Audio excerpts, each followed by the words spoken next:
Sourate 18, la caverne, El-Kef, révélée à la Mecque, 110 versets. Au nom d'Allah, le clément, le miséricordieux. Louange à Allah qui a révélé le livre à son serviteur et qui l'a donné sans défaut. Livre juste qui informe de la menace terrible qui sourd de lui et qui annonce la bonne nouvelle aux croyants pieux, car ils recevront une belle récompense, où ils demeureront éternellement. Il mettra en garde ceux qui disent « Allah a un fils ». Qu'en savent-ils? Ni eux ni leur père qui profèrent des monstruosités, tant est mensonger ce qu'ils disent.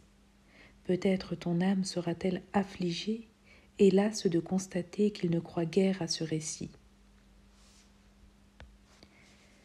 Nous avons orné la terre de toutes ses parures, afin de les éprouver et de déterminer qui, parmi eux, agit de la plus belle des manières.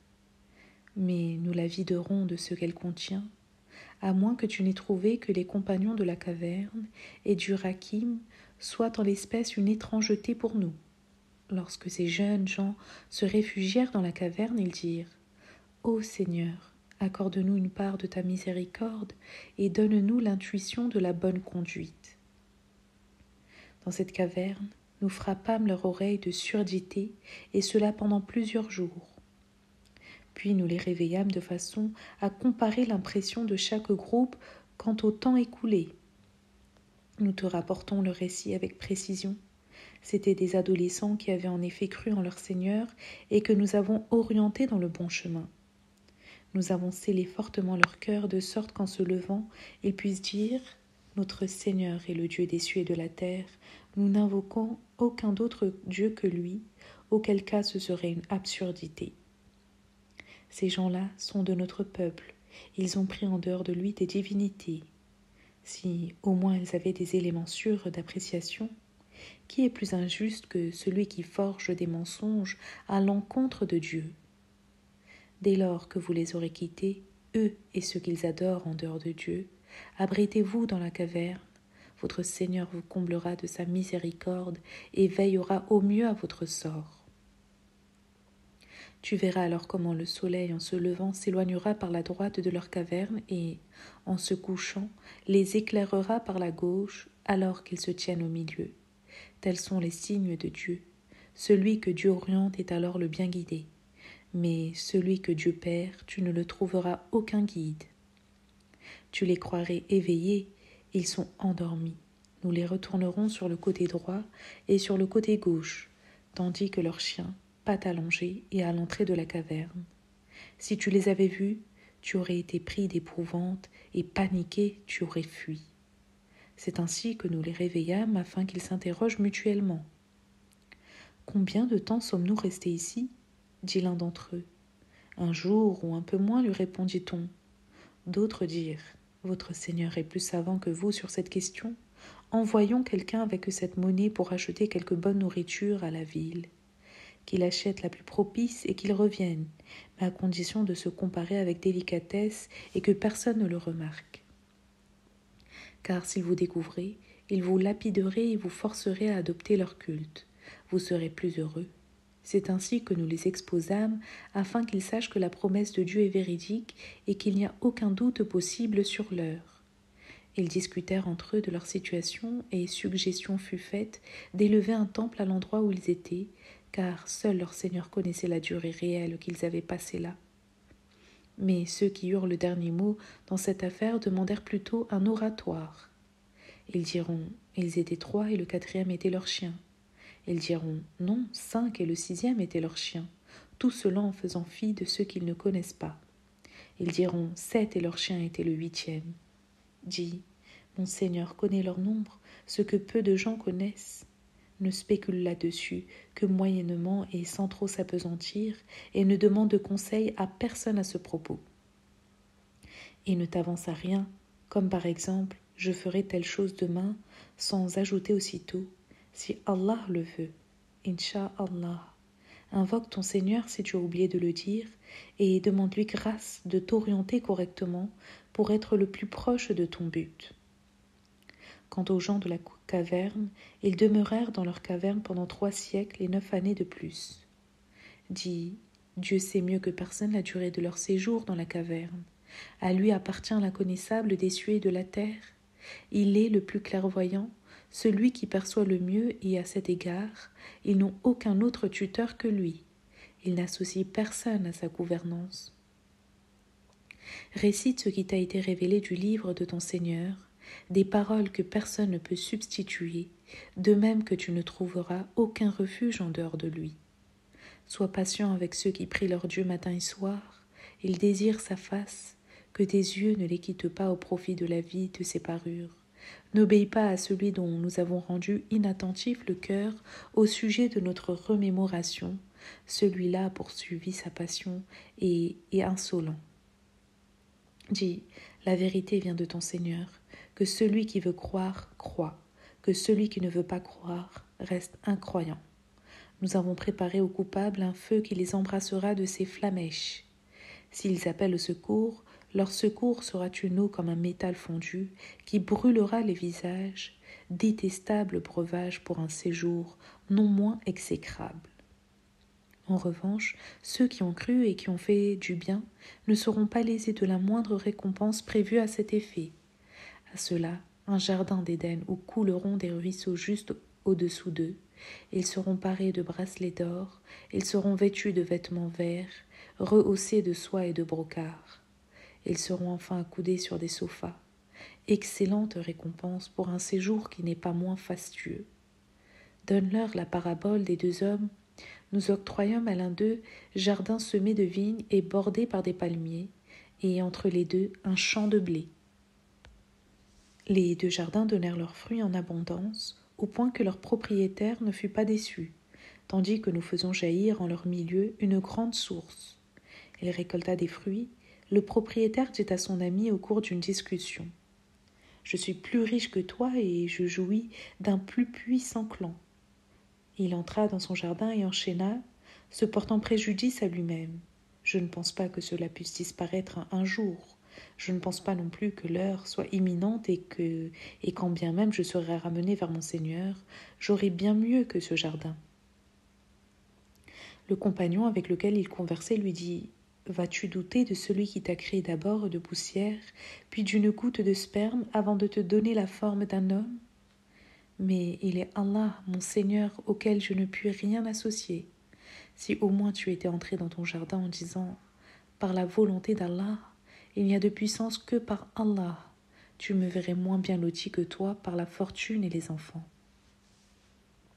Qui sait, peut-être qu'Allah me donnera mieux que ton jardin et que, au même moment, il sèmera sur celui-ci un fléau céleste qui le transformera en un sol nu et glissant, et que son eau disparaîtra dans le sol et que tu ne pourras la récupérer. Hélas, ses fruits furent détruits, et le lendemain matin, il se tordait les mains en pensant aux nombreuses dépenses qu'il avait faites pour l'entretien de son jardin. Le voilà dépourvu maintenant de ses pieds de vigne, il se lamenta. Plût au ciel que je n'eusse associé quoi que ce soit à mon Seigneur, et personne n'était là pour le secourir en dehors d'Allah. Il ne fut pas vainqueur. En cette matière, la protection ne vient que d'Allah, le vrai. Il est meilleur par sa récompense, meilleur aussi par l'issue qu'il offre. Donne-leur en exemple la parabole de la vie et de ses plaisirs immédiats.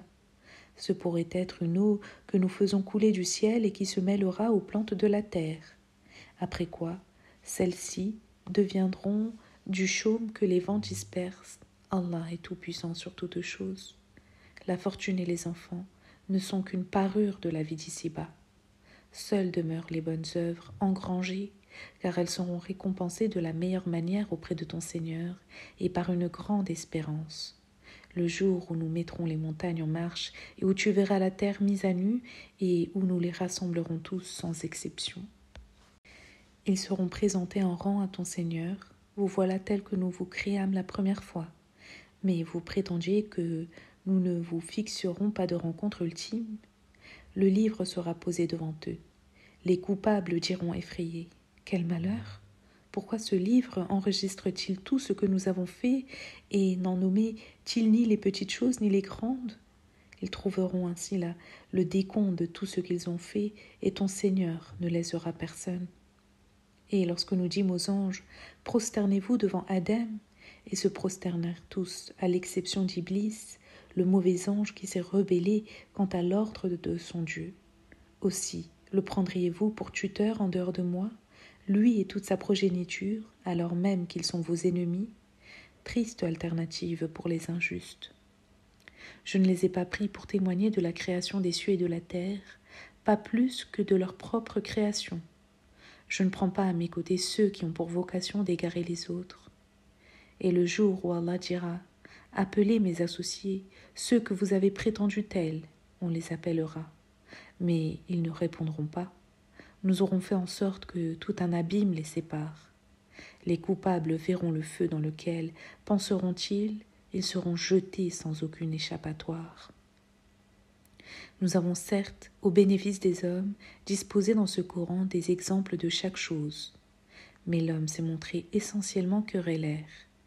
Rien n'empêche les hommes de croire dès lors qu'ils sont touchés par la bonne intuition et qu'ils sollicitent le pardon de leur Seigneur, à moins que les traditions des anciens ne reprennent le dessus ou qu'ils ne doivent faire face au châtiment. Nous n'envoyons nos messagers que pour informer ou pour mettre en garde. Mais ceux qui ont choisi l'infidélité contestent le vrai en le soumettant au faux. Ils tournent en dérision nos signes et nos avertissements. Qui est plus injuste que celui qui, ayant été informé de nos signes, s'en est détourné et a oublié ce qu'il a commis? Nous avons mis des voiles sur leur cœur pour qu'ils ne comprennent pas, et une dureté particulière dans leurs oreilles. Tu les convierais dans le droit chemin, et ne le prendraient point. Et si ton Seigneur, celui qui pardonne, plein de miséricorde, les punissait de ce qu'ils ont commis, ils auraient accéléré leur tourment. Mais ils ont un rendez-vous auquel ils ne peuvent se soustraire. Ces cités, nous les avons anéanties lorsqu'elles se sont comportées de manière injuste, et nous leur avons fixé un terme précis pour cette destruction. Et quand Moïse dit à son serviteur « Je ne cesserai de marcher que lorsque j'aurai atteint le conflux des deux mers, même s'il me fallait marcher indéfiniment. » Et quand ils atteignirent le conflux des deux mers, ils oublièrent leur poisson qui aussitôt leur échappa dans la mer comme une flèche. Et lorsqu'ils eurent dépassé le point nommé, Moïse dit à son valet « Apporte-nous notre repas, ce voyage a été très éprouvant pour nous. » Le jeune homme dit « Que vas-tu en penser ? Lorsque nous nous sommes arrêtés sous le rocher, j'ai oublié le poisson. Seul Satan peut me le faire oublier. Le poisson a repris le chemin de la mer, si étrange que cela puisse paraître. » Moïse répondit « C'est cela que nous souhaitions. » Et ils revinrent sur leurs pas. Ils trouvèrent l'un de nos serviteurs que nous avions doté de notre miséricorde et d'une partie de notre science. Moïse lui dit « Je vais te suivre à condition que tu m'apprennes un peu de la science que tu as reçue en guise de droiture. » L'autre dit « Tu n'auras pas avec moi la patience nécessaire. Comment d'ailleurs patienterais-tu si tu ne sais pas à quoi tu t'exposes? Tu me trouveras, si Dieu le veut, aussi patient qu'obéissant. Si tu me suis, répondit alors le serviteur de Dieu, tu ne me poseras aucune question tant que je ne t'aurai pas dit moi-même quel en est le propos. » Ils partirent, arrivé à un navire, le serviteur de Dieu fit une grande brèche dans la coque. Moïse s'exclama « Tu as fait cette brèche pour noyer ses occupants? Tu as commis là un acte répréhensible. Ne t'avais-je pas dit que tu n'auras pas la patience nécessaire avec moi ?» Moïse dit « Ne me tiens pas rigueur de cet oubli, mais ne me soumets pas à trop rude épreuve. » Ils partirent de nouveau jusqu'au moment où ils croisèrent un jeune adolescent que l'autre tua aussitôt. Moïse dit « Mais tu as tué quelqu'un de pur, et sans qu'il y ait de talion, tu as commis quelque chose de détestable. Ne t'avais-je pas dit que tu n'aurais pas la patience nécessaire avec moi ? Si je t'interroge sur quoi que ce soit d'autre, dit Moïse, sépare-toi de moi comme compagnon. » J'ai fourni l'excuse. Ils repartirent donc jusqu'au moment où ils trouvèrent les habitants d'une cité auxquels ils demandèrent à manger. Mais ceux-ci refusèrent de leur donner l'hospitalité. Ils trouvèrent un mur sur le point de s'écrouler. Le serviteur le remit en état. Moïse dit « Si tu veux, tu peux demander à être payé pour cela. » « Voici venu le moment de notre séparation, lui dit le serviteur de Dieu. Cependant, voici les explications des symboles pour lesquels tu n'as pas montré une grande patience. Pour ce qui est du bateau, il appartenait à de pauvres travailleurs de la mer. J'ai voulu l'endommager afin d'empêcher que, derrière eux, un roi tyrannique ne s'en empare en s'arrangeant les pleins pouvoirs. Quant à l'adolescent, il avait un père et une mère très croyants. Il était à craindre qu'ils ne les détournent vers l'impiété et l'infidélité, et nous avons voulu que Dieu leur accorde en échange un enfant plus pur encore et plein de sollicitude. Quant au mur, il appartenait à 2 garçons orphelins de la cité. Il était bâti sur un trésor dont il était propriétaire. Leur père était bon et sincère. Aussi ton Seigneur, en sa grande miséricorde, a voulu attendre qu'à leur majorité ils puissent découvrir leur trésor. Je n'ai rien fait de mon propre chef, tout cela est seulement l'explication, ce pourquoi tu n'étais pas capable d'attendre. Ils t'interrogeront au sujet de Dhul el-Qarnayn. Dis, je vais vous raconter son histoire. Nous l'avons établi sur terre et nous lui avons fourni toutes choses utiles. Il suivit un chemin jusqu'au moment où ils atteignirent le couchant du soleil. C'est là qu'il découvrit que le soleil disparaissait dans un chaudron d'eau brûlante. Un peuple était à côté de cette source. Nous dîmes, « Ô Dhul el-Qarnayn, ou tu les châties, ou tu te comportes agréablement avec eux. » Il dit, « Nous châtierons tout coupable parmi eux, puis nous les ramènerons à son Dieu qui le châtiera plus durement encore. Quant à celui qui a cru et qui s'est adonné au bien, il aura une belle récompense et nous lui dirons que, pour notre part, il n'y a plus que facilité. » Puis il suivit de nouveau un chemin, jusqu'au moment où ils atteignirent le levant. Il découvrit là un peuple qui n'avait aucun autre voile que le soleil pour se protéger. Ce fut ainsi, et nous englobons de notre science tout ce qu'ils avaient. Puis il suivit encore un autre chemin, jusqu'au moment où ils atteignirent 2 digues. Il trouva là un peuple qui n'avait aucune conscience du langage. Ils lui dirent, « Ô Dhul el-Qarnayn, Gog et Magog sèment la terreur sur la contrée. Pourras-tu construire une digue entre eux et nous ? Nous t'en paierons le prix. Ce que mon Seigneur m'a permis d'acquérir vaut encore mieux, leur dit-il.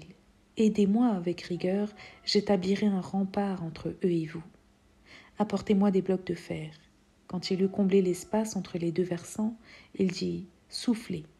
Quand le feu devint très chaud, il dit « Apportez-moi de l'airain que je puisse le verser dessus. » Ils, en parlant de Gog et Magog, ne purent escalader le remblai, ils ne purent y faire une brèche. « Ceci est une miséricorde de la part de mon Seigneur, dit Dhul el-Qarnayn.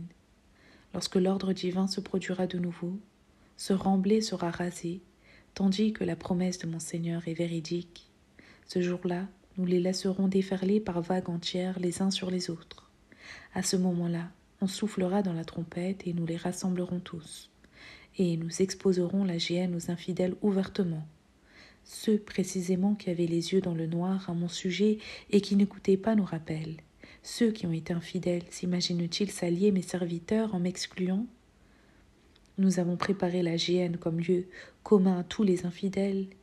Dis, voulez-vous que je vous informe de ceux qui seront les plus grands perdants ou égards à leur acte ? Ceux qui se sont égarés en recherchant les plaisirs de la vie immédiate et qui croyaient bien faire. Ceux qui ont récusé les signes de leur Seigneur et qui ne croyaient pas non plus à sa rencontre dans l'au-delà. Leurs actions auront été vaines et ne pèseront pas bien lourd le jour de la résurrection. Leur rétribution sera la géhenne, du fait de leur impiété pour avoir tourné en dérision mes signes et mes envoyés. En revanche, ceux qui ont cru et qui se sont acquittés de bonnes œuvres partageront leur séjour dans les jardins du paradis, où ils demeureront immuablement et ne souhaiteront aucun changement. Dis, si la mer était une ancre avec laquelle on traçait les paroles de mon Seigneur, l'eau de mer s'épuiserait avant que les paroles de mon Seigneur ne tarissent. Y ajouterions-nous même une autre mer, que cela n'y changerait rien. Dis, je ne suis qu'un être humain comme vous. Il m'a été révélé que votre Dieu est un Dieu.